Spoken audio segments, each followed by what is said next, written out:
آج کی informative video میں برطانوی شاہی خاندان سے متعلقہ ہے۔ بیٹی پیدا کرنے کی وجہ سے میں چارلس کے دل سے اتر گئی۔ شہزادی ڈیانا کی طلاق کی وجہ کیا واقعی بیٹی تھی یا پھر کچھ اور؟ شہزادی ڈیانا کا شمار تاریخ کے ان کرداروں میں ہوتا ہے جس کی زندگی کا ہر پہلو اس کے مرنے کے بعد بھی آج تک لوگوں میں دلچسپی کا سبب بنا رہا ہے، اور شہزادی ڈیانا کی منگنی سے لے کر اس کی شہزادہ چارلس کے ساتھ شادی کو اس صدی کی سب سے بڑی تقریب کا نام بھی دیا گیا تھا۔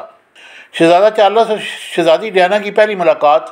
1977 میں ہوئی، جبکہ ڈیانا صرف 16 ایئر کی تھی۔ اس ملاقات کا سب سے حیران کن پہلو یہ تھا کہ شہزادہ چارلس کا افیئر اس وقت شہزادی ڈیانا کی بڑی بہن کے ساتھ چل رہا تھا۔ تاہم 1980 میں صرف 13 بار ایک دوسرے سے ملنے کے بعد شہزادہ چارلس نے ڈیانا کو شادی کے لیے پرپوز کر دیا، مگر ڈیانا شہزادہ چارلس کی زندگی میں آنے والی تیسری خاتون تھی۔ شہزادہ چارلس کی زندگی میں سب سے پہلے آنے والی عورت کا نام کمیلا تھا، جس سے ان کی ملاقات ایک پولو میچ کے دوران 1970 میں ہوئی تھی، اور اس دوران ان دونوں کے درمیان محبت کا پودا پروان چڑھ گیا تھا۔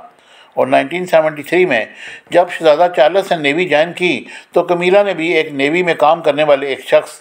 پارکر بلسن سے شادی کر لی تھی، جس کے بعد پارکر شہزادہ چارلس کا قریبی دوست بن گیا، اور اس کے خاندان کے ساتھ چارلس کا انتہائی قریبی تعلق قائم ہو گیا تھا۔ 1981 میں ایک بہت بڑی تقریب میں پورے اہتمام کے ساتھ شہزادہ چارلس اور شہزادی ڈیانا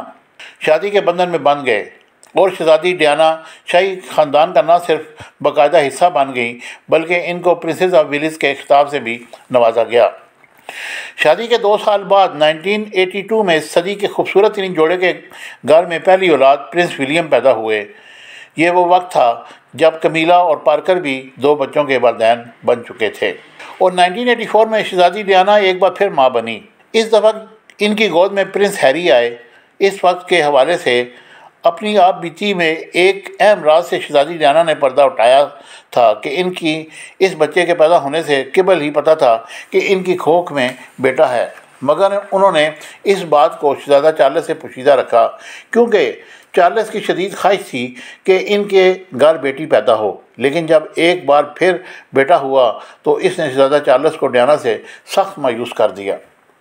اور 1984 کے بعد اس جوڑے کے درمیان ملاقات میں دراڑیں پیدا ہونا شروع ہو گئیں، جس کا سب سے بڑا سبب شہزادہ چارلس اور کمیلا کے بڑھتے ہوئے تعلقات تھے، جن کو ڈیانا ایک بیوی کی حیثیت سے قبول کرنے کو تیار نہ تھی۔ مگر شہزادہ چارلس نے اب اس بات کی پرواہ کرنی چھوڑ دی تھی کہ ان کے اور کمیلا کے تعلقات پر لوگ کیا کہتے ہیں، اور دوسری طرف کمیلا کے شوہر پارکر بلوز بھی ان کے سبب مسائل کا شکار تھے، اور اس سے بخوبی آگاہ ہونے کے باوجود بے بس تھے۔ 1992 میں چارلس کی خبر بکنگھم پیلس کی دیواروں سے نکل کر میڈیا تک جا پہنچی،